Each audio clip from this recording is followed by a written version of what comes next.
I got a good story for you guys. We are gonna travel back to 2015. This was in March. This was at South by Southwest, March of 2015.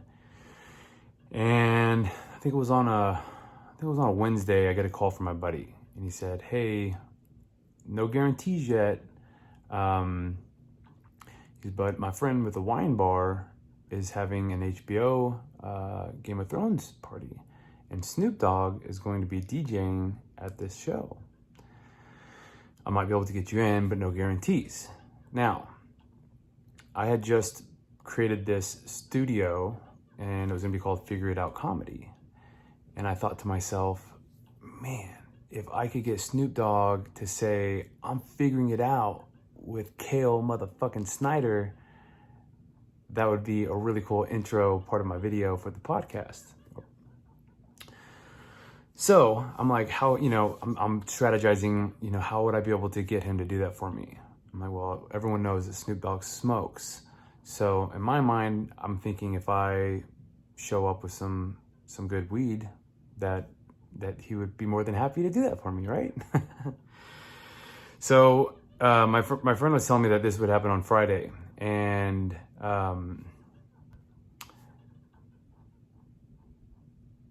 Friday rolls around, and I get a call, and he said, "Sorry, man, I can't get you in." Oh man, my heart was pounding. I felt like I just got broken up with by my first love. That's what that felt like. So I'm sitting there, I'm kind of pouting. I'd already, bought some weed. I was pretty much ready to go. I had my camera and all set up in my backpack, and I'm just sitting there, and I'm just kind of pouting. And about 30 minutes, maybe even an hour later, my buddy calls me and he said, "Hey, actually, if you can show up with some osium spray, I can definitely get you in." Apparently, the AC unit worked with the upstairs restaurant, which was a steakhouse, and it was sucking in, all the marijuana smell through the AC and blowing out into the steakhouse. So this was causing great concern to the owner of the wine bar. So I'm like, I just say yes. And I'm like, I don't even know where to buy osium spray when we get off the phone. And I just grab all my stuff, jump in the car, and I haul butt. And by the way, I'm like 2 cities away. Yeah, I'm 2 cities away, and I gotta drive all the way. I'm at least, 45 minutes to an hour away without traffic. And this is around traffic time, and it's raining. So I haul butt to Walgreens. I come running to Walgreens, and I'm like, "I need to find osium spray. I have an opportunity to meet Snoop Dogg. Help me." And this lady goes, "I'll help you." And she comes running around the counter, runs down the aisle, shows me where all this, all the Febreze and osium is. I basically just take everything off the counter and buy everything that they have. I'm like, I don't want to risk not having the right things. So I drive like the speed racer. I take the toll roads. I get downtown, and I start hitting traffic. And I'm panicking because I don't know how long this is going to take. I feel like his set's going to be over at any time now. And so I have to navigate from our I-35, which is our major interstate, and I have to navigate from there to get to as best through downtown as I can. And every time I try to take a turn, it's like it was just one traffic stop after another. So I finally just pulled into a parking garage, and I ran, I think it was about 12 blocks to get there. So by the time I show up, I'm kind of looking like a crazy person because I'm sweating my butt off. My hair looks, well, I had some hair still at this time, and it was frizzy. And my buddy comes out and escorts me in. I hand him the bag of spray. They go and spray the return air. And immediately I get out my camera and I just start recording. And about this time, I'm there for maybe 60 seconds, and then Snoop Dogg's done with his set, and he starts walking off away from me around this crowd. And I'm like, I don't know what to do. I'm panicking. I'm like, "Snoop Dogg, I brought you a gift." Nothing. So I see him and his entourage kind of walking back through this crowd, and they're kind of going to this back area. So again, I don't know what to do. So I just kind of follow them. And I kind of get in the very back of this entourage, and I try to just kind of walk in to through this door into, I guess, the VIP area. And this big old black guy stops me, and he's like, "What are you doing?" And I said, "Oh man, I'm Kale. I've got a podcast, Figured Out Comedy. I brought a gift for you guys. I just wanted to, get Snoop Dogg to do a shout out for me, if that's cool." He's like, "What you got?" And I pull out, I think I bought 2 ounces of the best stuff that I could buy. And I hand it to him, and he grabs one and hands it to the other bouncer guy behind him. He grabs the other, hands it to the bouncer guy. And then he's just standing there, and I'm like, "Cool, can I come in?" And he's like, "You're going to have to do a lot more than that." And I'm like, "Are you serious?" So I just gave all that away and it was like a showstopper. So I'm still sweating my butt off. I sit down, and my buddy was like, "Hey, I'm going to go just check with the owner, see what's going on." He like grabs a bottle of wine. "Here, take this bottle of wine, just, hang out. I'll be back." So he leaves, and I'm just kind of sitting there. There's like the throne chair. So I go sit in this chair, just drinking straight out of this bottle of wine, feeling like I just failed. Like I had this opportunity of a lifetime, and it just failed.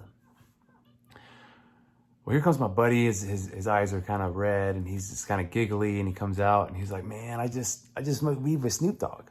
And I'm like, "Wait, what?" I'm like, "How did you do that?" Well, apparently you could walk all the way around and get back there.